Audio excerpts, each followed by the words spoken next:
Gracias amigos de Propuesta de la Noche. Ahora tenemos al candidato a diputado por la circunscripción número 1 del Distrito Nacional por el movimiento Patria Libre vía el Partido Generación de Servidores, Fernando Abreu, que viene a conversar con nosotros sobre su movimiento y sus propuestas.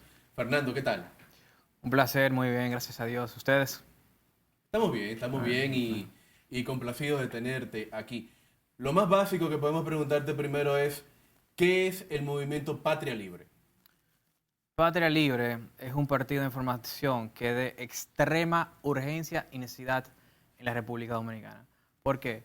Porque la República Dominicana es un país ausente de las únicas ideas que funcionan en el continuo de tiempo y espacio en todos los países que se aplica de forma absoluta.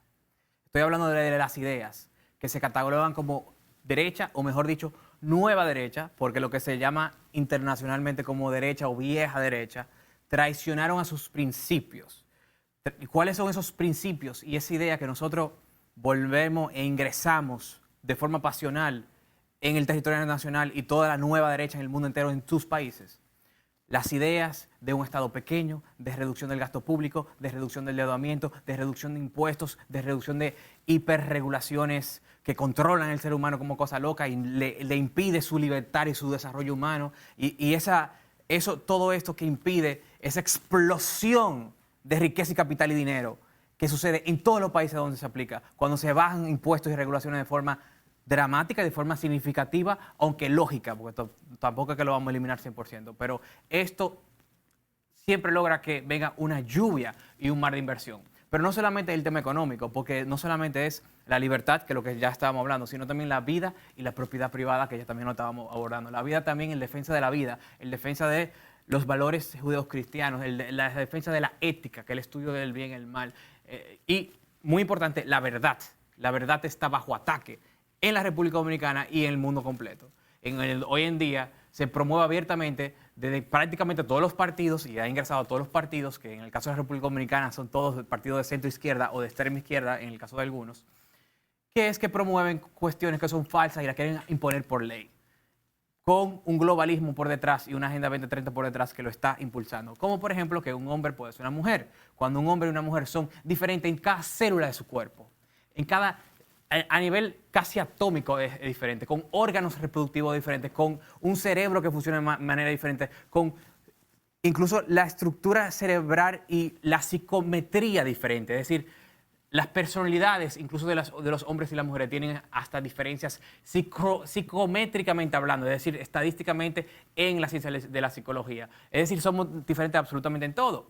Y que una vida, que un ser humano en el brillante no es un ser humano, que es un cúmulo de células, que es otra gran mentira. Y si continuamos por ahí, sigue que hay un alarmismo climático, que el mundo se va a acabar mañana, que es otra cuestión que lo hacen para controlarnos totalmente y prohibirnos la carne, prohibirnos la libertad de tránsito, como ya sucede en Europa y en otros países, que a partir del 2030 prohíben los vehículos de combustión, te quieren también las famosas ciudades de 15 minutos, donde te quieren restringir, como pasó en Oxford, etcétera, etcétera. O sea, hay una agenda totalitaria utilizando lo que son ellos, la izquierda, que divide entre opresores y oprimidos, y con esa división de oprimores y oprimidos, es decir, rico contra pobre, heterosexual contra homosexual, el opresor siempre es el hombre contra mujer, el opresor, el rico es el opresor, el heterosexual es el opresor, el humano contra las especies y el planeta es el opresor, y con esa lucha lo que hacen es que le quitan derechos y libertades a uno, lo distribuyen, se lo dan al otro, y en el medio, ¿quién se enriquece y quién es el todopoderoso? Los políticos que manejan todo ese dinero. Bueno, Por eso es que Fernando, es tan necesario. Antes de entrar en otras consideraciones sobre esa nueva derecha, porque hay tendencias en el mundo que ya tú citaste algunas, por ejemplo, que ya ustedes como desde esa posición tienen su punto de vista, pero yo quisiera que nos hable de tu candidatura, Bien. de tu candidatura por la circunscripción 1. ¿Cuál es tu plataforma? ¿Cuáles son tus propuestas? Realmente, ¿cuáles son tus posibilidades reales de alcanzar esta curul?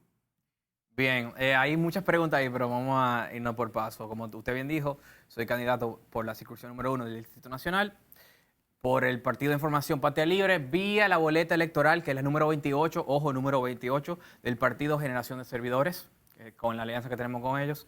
Y nuestra propuesta en todo este proceso que ya mencioné algunas, son, por ejemplo, reformas fiscal, que va a ser lo primero que voy a depositar en el Congreso Nacional, porque es transversal a todo, porque es lo que en la realidad reduce esa masiva pobreza, todas esas personas padeciendo y viviendo de forma no higiénica, en techos de zinc, etcétera, etcétera. ¿Por qué? Porque cuando se reducen los impuestos, viene un mar de inversión a todos los barrios, porque es incentiva el capital humano. ¿Qué concepto Eso tú tienes es de una reforma fiscal? Bien, la que nosotros Porque aquí proponemos nos de forma quejamos todos específica. de que pagamos muchos impuestos. Así es. De hecho, el dominicano y las empresas en promedio, todos los negocios, pagan más de un 48, un 49% sobre todas sus ganancias. Eso es el 27% sobre la renta, encima el 10% de dividendo y encima todas las contribuciones. Luego que paga ese 49% calculado por el Doing Business, el indicador Doing Business, se da la vuelta para tratar de consumir y vivir de lo que ya se ganó y se topa enfrente con un ITEVIS. Después se topa enfrente con un IPI. Después con un impuesto selectivo del consumo. Después con un impuesto a la transferencia de propiedad, etcétera, etcétera, la de nunca terminar. Y después Un está anticipo. el anticipo sobre todo. Y después con el pasivo laboral infinito de nunca acabar que quiebran todas las empresas. Esa es la República Dominicana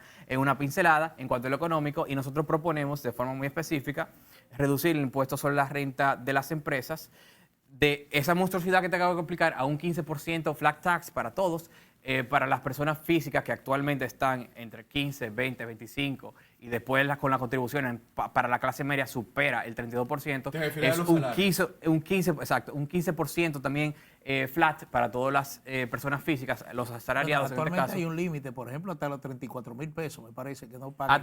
Actualmente, a partir de los 33,000 y pico, comienza a tributar 15%, después cerca de los 50 comienza a tributar 20%, y después la próxima 25%, pero después se le agrega las contribuciones y le termina comiendo una mayor parte de su salario.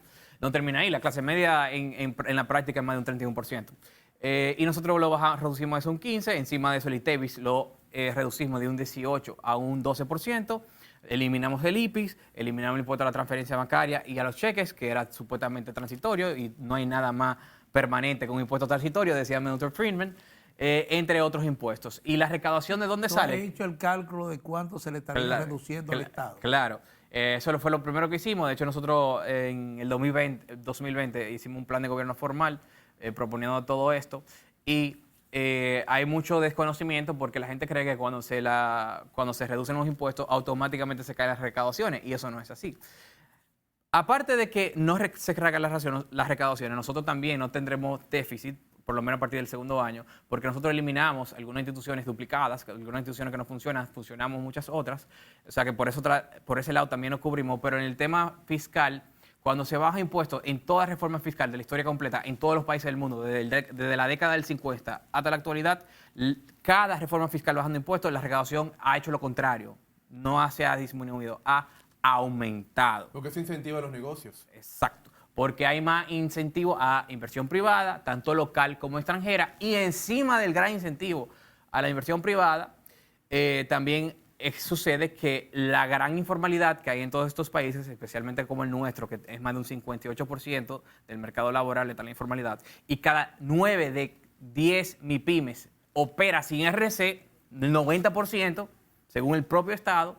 Esto hace que todas esas personas y todos esos negocios en la informalidad estén incentivados a la formalidad para tener crédito bancario, para proteger su patrimonio personal, que como actualmente lo tiene riesgo, y para que no caigan presos y embarguen cuando le dé la gana a la DGI. Porque los impuestos, contrario al mercado, no son voluntarios, es mediante la fuerza. Porque el quien no paga o quien está en la informalidad, el Estado automáticamente, cuando le dé la gana, se le puede tirar con su equipo de SWAT y su policía, arma larga, y o te meten preso o te embargan. Y esa es la realidad de la República Dominicana y por eso esto sucede siempre. Y de hecho, normalmente los enemigos nos dicen, no, eso funciona en otros países, pero aquí eso no funciona. Mi hermano se hizo en el 1992, el único que lo ha hecho, bajo Joaquín Balaguer, y la recaudación de bajar la tasa de un 45 a un 25 subió en el primer año de 3.300 millones de pesos el impuesto sobre la renta de empresas a 3.900. ¡Pum! De una vez. Lo que han planteado la reducción del ITEVI tiene la compensación de que es favorable, son favorables a que universalizar su aplicación. Ampliar la base. Bueno, en nuestro caso, nosotros vamos a decir que hacemos una mínima ampliación de base, pero no todo, porque nosotros dejamos exento los bienes que son de verdad de necesidades básicas. Lo que de verdad es necesidad básica. Ahora, hay muchos que no son realmente necesidades básicas, que están exentos por interés, etcétera, etcétera. Pero dejamos eso por el concepto que no es contradictorio a la derecha, sino por un concepto que es propio de la derecha, que es la ética de la emergencia. La teoría de la ética de la emergencia de Ayn Rand, que es que uno es libre a hacer lo que quiera y puede hacer lo que uno quiera mientras no le haga daño a los demás o mientras no deje a otro en estado de extrema necesidad morir. Es como una obligación ética. Entonces, por ese tipo de cuestiones, nosotros justificamos, por ejemplo, que ese ITEVIS esté exento para esos productos muy de necesidad básica para los pobres. E igualmente con esto justificamos no solamente que el Estado haga seguridad y justicia, sin ser contradictorio, porque la derecha cree en reducir el impuesto a lo máximo, es el límite, pero también que haga salud, educación y lo que es básico de verdad. Pero todo aquel que supere el rol del Estado respecto a seguridad y justicia, que es para proteger lo que se llama el principio de no agresión, y supere el concepto de la ética de la emergencia, es decir, todo el gasto social que necesitan los más vulnerables para subsistir, eso es lo que se justifica el tamaño del Estado de un gobierno para un gobierno de derecha. Todo lo que excede eso, que hay muchísimas instituciones que exceden eso, como el Ministerio de la Mujer, que lo que se dedica aquí es a promover feminismos radicales, hacer acuerdo con pedófilas en España, como lo que hizo con la pedófila de Irene Montero en España, entre otras cuestiones. El Ministerio de la Juventud, que es el Ministerio de la Botella, se le puede decir, que todo está duplicado y todo es lo mismo que hacen los otros ministerios, un absurdo. Las 57 instituciones públicas que están duplicadas abiertamente, entre otras, y muchas empresas públicas que no sirven para nada, que siguen en continuo déficit para siempre. Todo eso excede y todo eso nosotros proponemos reducir, eliminar y llevar un tamaño del Estado que es el ideal, que tiene un sustento lógico, que sí resuelve problemas. Y fíjense que normalmente, ustedes ni siquiera me han hecho argumentos en contra, pero a mí me gusta autohacérmelo por muchas razones, porque ya la gente, cuando lo vean, no ven después, escuchan gente que está en contra de nosotros decir cosas que no son reales. Por ejemplo, que nosotros somos extrema derecha, radicales, que vamos a dejar al pobre sin Estado. No, no, no. Nosotros, por todo lo que le acabo de decir de la ética de la emergencia, nosotros no tocamos el gasto social. Nosotros solamente topamos el gasto político, el gasto que no se necesita, el gasto del cual comen los políticos, los compañeritos, etcétera, etcétera. Ahora, todo lo que se necesita de verdad, el gasto social, para la ética de la emergencia y para el tema de garantizar el principio de no agresión, filosóficamente hablando, es decir, seguridad y justicia, eso nosotros lo dejamos. Tocaste un punto de la política fiscal, que es la recaudación de impuestos, pero me gustaría que tratara sobre si tienes planes acerca de la otra columna de la política fiscal, que es el endeudamiento. O sea, claro, la política más ideal para combatir el excesivo endeudamiento es registrando el gasto. Es lo que te estoy diciendo, es no elevar el gasto público y de hecho disminuir el gasto. Te voy a poner un ejemplo. Balaguer, la mayoría de sus años fue más de centroizquierda, las políticas que hizo. Pero durante un periodo, que fue del 90 al 92, solamente en esos 2 años, hizo política más de derecha. Tiene que ver con su cercanía a Reagan en ese tiempo, porque se juntó con Reagan en el 88, en el 89 y en el 87. Y durante esos 2 años, Balaguer simplemente frizó el gasto público. Es decir, no lo aumentó ni lo redujo. Nosotros proponemos reducirlo, o sea, se llama más efectivo. Y con solamente frizar el gasto público, dejarlo igual, presupuesto nacional igual 90, 91, 92. Eso es lo que estoy diciendo. Con eso, adivinen cuánto se redujo la deuda respecto al PIB. Adivinen. ¿Cuánto? De 80% a menos de 30%. 50% del PIB se redujo el endeudamiento. Solamente con frizarlo. Solamente con frizarlo. Nosotros, más allá, nosotros lo reducimos con todas esas instituciones que sobran, que son bastantes, que sobran, y fusionamos muchos. Por ejemplo, nosotros fusionamos el Ministerio de Educación con MESIC y con Deporte, porque son naturalezas que son compatibles. Fusionamos MEPIP, Economía y Desarrollo, con Industria y Comercio, que hacen prácticamente lo mismo. Yo me sé el organigrama bien a fondo y es prácticamente lo mismo. Son muy pocas cosas de diferencia que hacen. Ahí también lo fusionamos. Turismo con cultura, que también va muy de la mano en su naturaleza. Una se nutre de la otra. Ahí eso también lo fusionamos. Bueno, entre otros ministerios. Esas fusiones reducen gasto público. Las instituciones que quitamos también, que están duplicadas, reducen gasto público. El Ministerio de la Mujer y de Juventud, que no sirven para nada, solamente para adoctrinar, reduce gasto público y con eso nosotros de una forma muy eficiente logramos bajar el endeudamiento de una forma mucho más fuerte de lo que la gente piensa. O sea, dejaría de ser un problema el endeudamiento para nosotros en la República Dominicana. Dos cosas puntuales, por ejemplo, ya que tú te defines de esa nueva derecha, fundamentalmente la política del subsidio. Sí, se ha cuestionado mucho que el Estado mantiene elevados subsidios. Claro, lo ha Y aumentado. dentro de esos subsidios, por ejemplo, la posición frente a políticas sociales, como es esa ayuda que se da Buen hogar, etcétera. a la gente pobre. Y ya por último, el tema migratorio. Fíjate que el tema de los subsidios lo toqué por arribita ahorita, porque como dije, nosotros no eliminamos los subsidios, no eliminamos el gasto social. Ahora, ¿qué es lo que sí hacemos? En la medida que nuestro plan de reducción de impuestos, con el gran capital que entra y la inversión privada, el incentivo que entra, va sacando a la gente de la pobreza de forma natural y van saliendo solo de los programas sociales, como ha pasado en todos los países que han aplicado esto, y puedo dar muchísimos ejemplos. En esa misma medida, de forma natural, se van saliendo por sí solos, van incrementando de esa clase de bajos recursos a la clase media, van saliendo solos y van dejando esos planes y van dejando de ser lo que los políticos no quieren que suceda, que sean dependientes de ellos, que respondan a ellos, que sean dueños de ellos, como quieren los políticos de izquierda aquí, ya tanto PRM, PLD, FUPU, todos son igualitos, no tienen ninguna diferencia en cuanto a las políticas, nada más hay una lucha de poder y de quítate tú para ponerme yo, pero la idea es la misma vaina, hablando llano, son las mismas cosas la idea. Y eso que quieren ellos, que es permanecerlos dependientes a ellos, controlados por ellos, para que ellos puedan y los necesiten y dependan del voto y le voten a ellos obligatoriamente. Nosotros somos lo contrario, nosotros no queremos quitar nuestro propio poder y presupuesto, que lo que único sirve para ellos es mantener sus compañeritos, sus espiral de burocracia corrupta, sus mañas y todo ese dinerito que le encanta a los compañeritos y su logística, como le llaman, y todas esas cuestiones que le llaman. Esos y Bueno, la idea de izquierda hacía para mantener parece eso. una temática muy electoralista, sí. Entonces, en el caso de nosotros, es lo contrario. Nos reducimos eso. Queremos que los pobres, aunque no se lo quitamos por la dependencia de sobrevivencia que tiene, queremos que salgan naturalmente de ese sistema y que se lleguen a la clase media, que sueñen, que sean el protagonista de su vida, de su destino, de su triunfo, que puedan alcanzar el sueño dominicano, para parafrasear el American Dream, por ejemplo, y que no sean dependientes de una migaja del político de turno para que le vote para siempre y una, dos, y otra vez, y pica apoyo 500, y pica apoyo 1000, y pica apoyo 2000, como van a la actualidad. Entonces queremos salvarlos de esa gran dependencia que tienen actualmente, y eso es otra de las cuestiones. Me gustaría preguntarte sobre tus ideas. Dos cosas. La primera, ¿cómo lo toman las personas que te escuchan en la campaña que has realizado, la audiencia que has tenido?